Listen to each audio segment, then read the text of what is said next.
بسم اللہ الرحمن الرحیم۔ السلام علیکم ورحمۃ اللہ وبرکاتہ۔ عابد راجہ چینل کی طرف سے آج میں اپنے دوستوں کو موذی امراض سے بچنے کے لیے جو نبی اکرم صلی اللہ علیہ وسلم نے دعا بتائی وہ بتاؤں گا۔ اس سے پہلے میں اپنے تمام دوستوں سے گزارش کروں گا کہ اگر آپ نے ابھی تک میرے چینل عابد راجہ کو سبسکرائب نہیں کیا تو ضرور کر لیں تاکہ ڈیلی آپ تک اچھی ویڈیو پہنچ سکیں۔ تو سٹارٹ کرتے ہیں آج کا لیسن۔ بسم اللہ الرحمن الرحیم۔ موذی امراض سے پناہ کا نبوی وظیفہ۔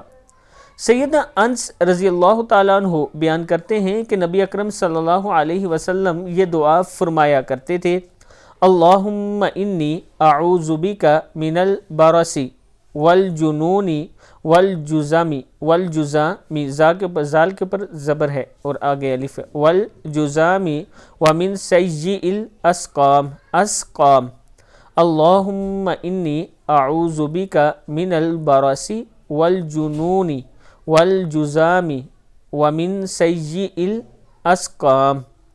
اے اللہ، میں تیری پناہ چاہتا ہوں برس، جنون پاگل پن سے، اور کوڑے سے، اور تمام موذی بیماریوں سے، یعنی کوڑا پن جو ہوتا ہے اس سے، اور تمام موذی بیماریوں سے۔ ابو داؤد، نسائی، مسند احمد تینوں کتابوں میں یہ موجود ہے دعا، آپ لوگ جا کے دیکھ سکتے ہیں، اور اس پر آپ نے خود عمل کرنا ہے۔ یہ دعا یاد کریں، آگے اپنے دوستوں کے ساتھ اس کو ضرور شیئر کریں۔